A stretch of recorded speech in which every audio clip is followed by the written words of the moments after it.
સુરત શહેરમાં વધતા ગુનાહિત પ્રવૃત્તિઓ પર અંકુશ મેળવવા માટે પોલીસ દ્વારા અલગ અલગ ઝોનમાં નાઇટ પેટ્રોલિંગ અને કોમ્બિંગ ઓપરેશન હાથ ધરવામાં આવી રહ્યા છે. ડિંડોલી પોલીસ દ્વારા ભેસ્તાન આવાસ વિસ્તારમાં રાત્રે ખાસ કોમ્બિંગ ઓપરેશન ચલાવાયું હતું, જેમાં પોલીસ ટીમોએ શંકાસ્પદ ઘરોમાં તપાસ કરી અને ગુનાહિત ઇતિહાસ ધરાવતા શખ્સોને ચેક કર્યા હતા. આ ઓપરેશનની ખાસિયત એ રહી હતી કે ચેકિંગ દરમિયાન પોલીસની ટીમે ડ્રોન કેમેરાની મદદ પણ લીધી હતી, જેનાથી સમગ્ર વિસ્તાર પર નજર રાખવામાં મદદ મળી.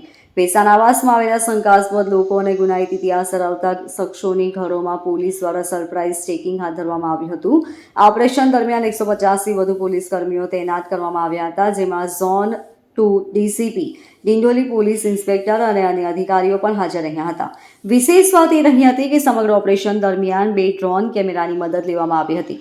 ડ્રોન કેમેરા દ્વારા સમગ્ર વિસ્તારમાં હવાઈ મોનિટરિંગ કરવામાં આવ્યું હતું, જેથી શંકાસ્પદ હલચલ પર નજર રાખી શકાય. ડ્રોનની મદદથી ઊંચી ઇમારતો અને સાંકડી ગલીઓમાં પણ ચેકિંગ કરવામાં આવ્યું હતું, જ્યાં સીધા પોલીસ કર્મચારીઓ માટે પહોંચવું મુશ્કેલ બની શકે.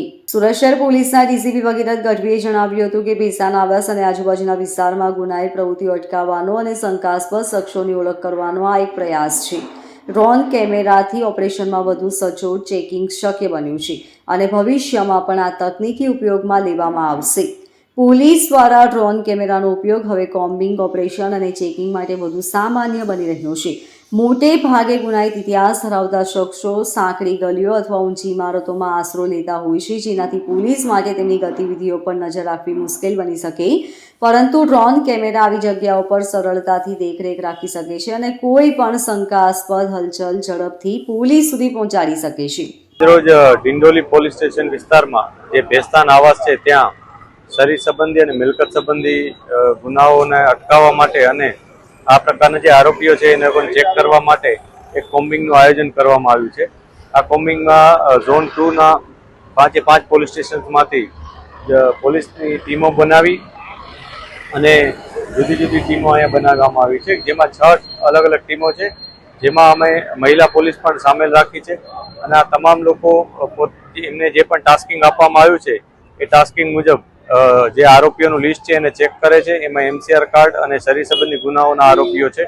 આ ઉપરાંત અગાઉ કોઈ ડ્રગ્સ કે એ પ્રકારના ગુનામાં જે સંડોવાયેલા છે એમને પણ અમે ચેક કરી રહ્યા છીએ, એમના ઘરો ચેક કરી રહ્યા છીએ. આ જે કોમ્બિંગની કામગીરી છે એમાં અમે વિશેષ પ્રકારે એક ડ્રોનનું પણ મદદ લીધી છે કે જેમાં 2 ડ્રોન દ્વારા અમે આખા વિસ્તારમાં કોમ્બિંગ કરી રહ્યા છીએ.